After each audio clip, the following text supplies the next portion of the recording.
How you doing, guys? Today the 857 project is moving along. The last week or so since the holiday weekend has been a complete nightmare. Everything that I've thought was done is actually not working, and then I had to reinvent the wheel and start over. It was a nightmare. I got so frustrated with it I just stopped filming, so I'm just going to give you a little update on where we stand at this point in time. Obviously I still got the roller wheels on it because I can't get it in and out of my garage with the big tires, the 10.5s on the back and the wider 310 front rims. So those are coming. But I'm still using the temporary tires as rollers. I did finish all the wiring. The wiring had to be done like 3 different occasions. I finally gave up trying to make it perfectly nice and all the wires, snake through perfectly, and nightmare. Just got so totally done with it. It's a nightmare I don't even want to talk about. It just makes me angry. I do have some wiring. Let's see here. Where are we? I have wiring up inside the tower. Basically what I have is this.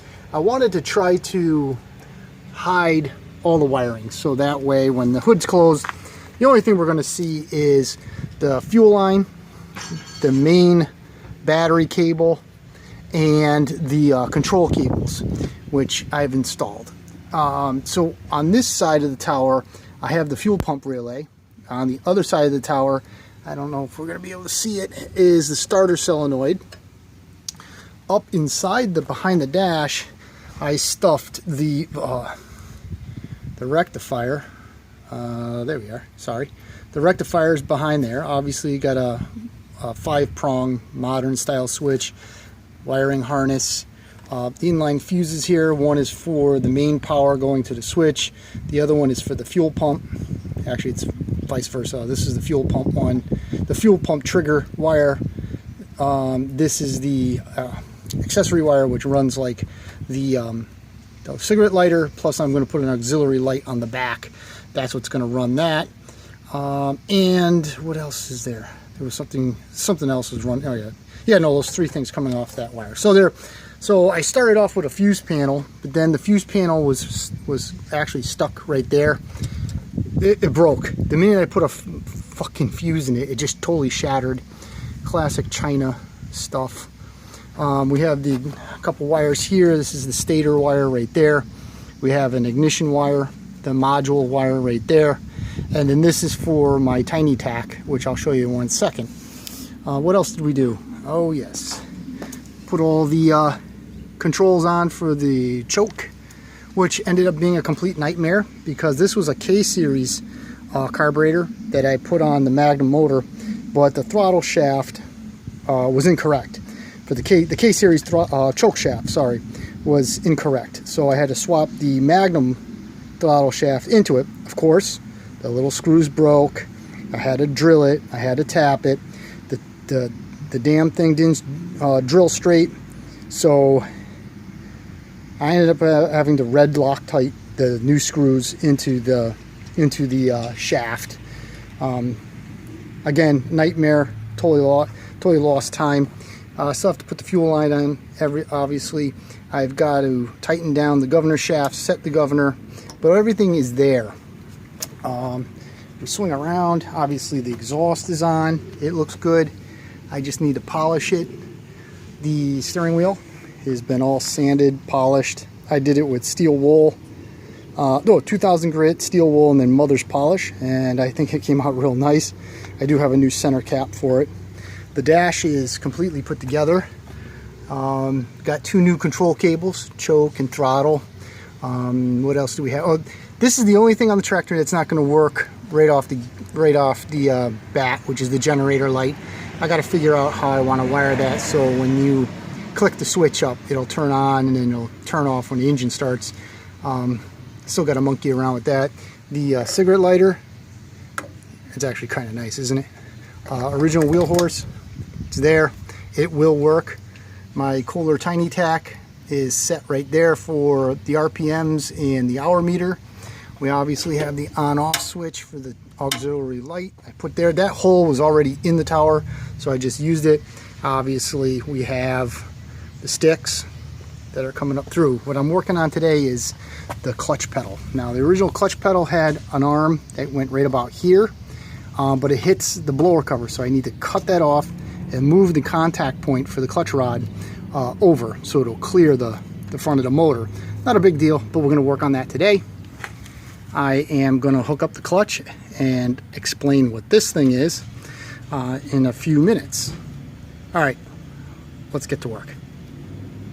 Okay, so like I said, on the clutch pedal, which I have right here, the actual pivot point for the rod, the clutch rod, is right here. And this hits the blower cover of the Magnum motor. So I got to cut it off. I'm going to shape it all nice and smooth. And then I'm going to take it and I'm going to move it over and weld it to the actual pedal post. I think that'll give me the cleanest look, the quickest look, because I'm running out of time, so I can't get all crazy and machine all this stuff. So I'm going to do that right now, finish cutting this off and getting it located on the pedal itself.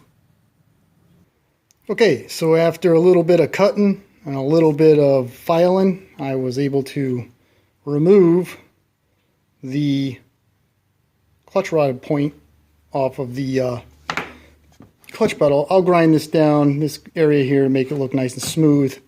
One thing I did before I cut it off was I marked in line where the top hole was, and that was the original pivot point of the clutch rod.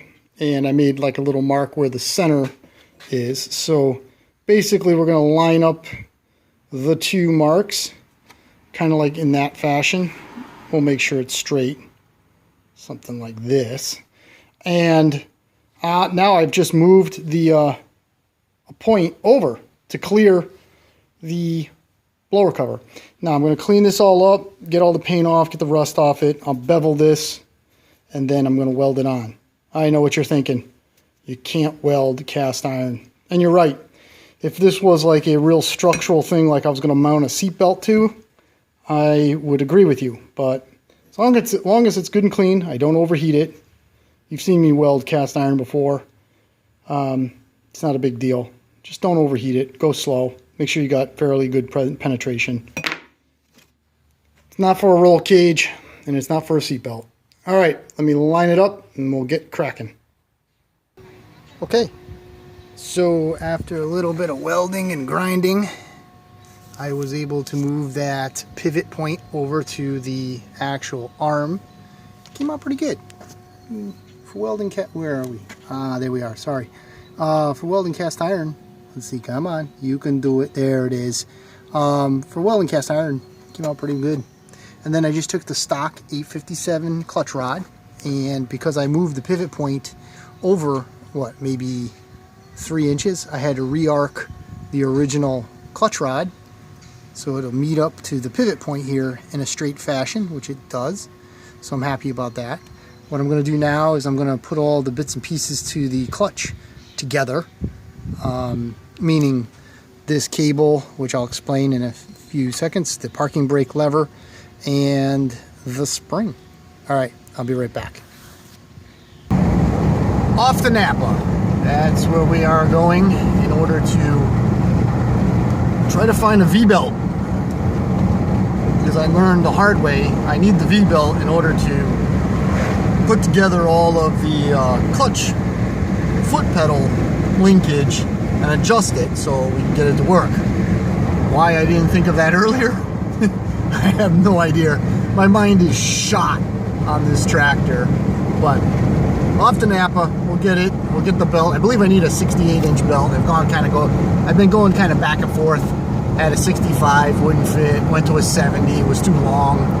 Went to a 67. Looks like it works good. But I think I need a little more angle on the idler pulley. So let's see if they got a 68. So after wasting about an hour's worth of time, I finally was able to locate a 68-inch belt, which I believe gives me the proper angles for everything to work as it should. Hopefully my calculations are correct. It does put the clutch pedal in a fairly good position. Some minor adjustments, I think I'll be in real good shape. I'm going to take it apart now. I have to make or custom make a spring, a return spring, which I'll put on right now, drive the roll pin in, and that should be complete. Okay, with a million back and forths in the garage trying to get this thing all adjusted, as you can tell, it's almost all there. I just temporarily put the seat pan back on, but as you can see, I had to make a custom spring. Emergency brake handle is, or the parking brake handle I should say, is in place. I haven't hit the cotter pins yet, but I will. The pedal is in place. It's in a okay position. It's a little steep for my liking, but for right now I'm going to leave it. I'll figure that out at a later date, but once you put the pedal in the right place, it's actually not in bad position for my foot. I had indicated what was this cable for, and here it is. The 8-speed tranny that I have here was out of the B60, the late 70s B60, and it pulled the brake band from the top of the mount. So in other words, they had a rod that basically went from here over the top of the brake band. The 857, which I reused the linkage, was a bottom style pull on the brake band. So the mount was actually in a different place on the 3-speed tranny. Because there's no direct route from this linkage to the brake band, I had to use an alternative method. So I'm going to use the B60 or 8-speed brake band, which has the attachment point here. I made a cable guide that goes over the top here. I'll show that in another video. And then I made this quick cable with an adjuster to kind of go over the top of everything. So when I depress the brake, it will pull on the brake band. Now it's just doesn't have that resistance of the brake band there, and this is a little tight. I gotta loosen this up. But that will give me my pull on the brake band. So that's the reason why the cable is there.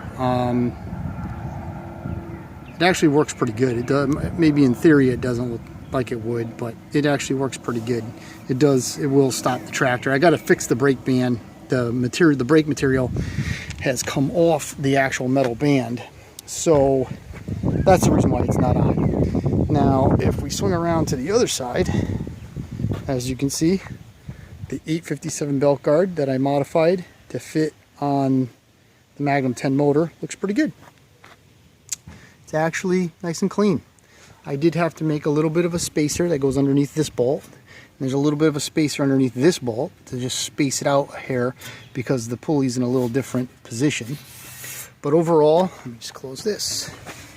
But when you close the seat pan and you take a look at it from the side, it almost looks like it originally was for the Magnum 10.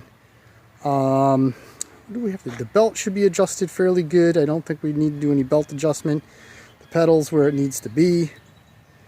So as of right now, this weekend is done. Alright guys, thanks for watching. Making progress on the 857.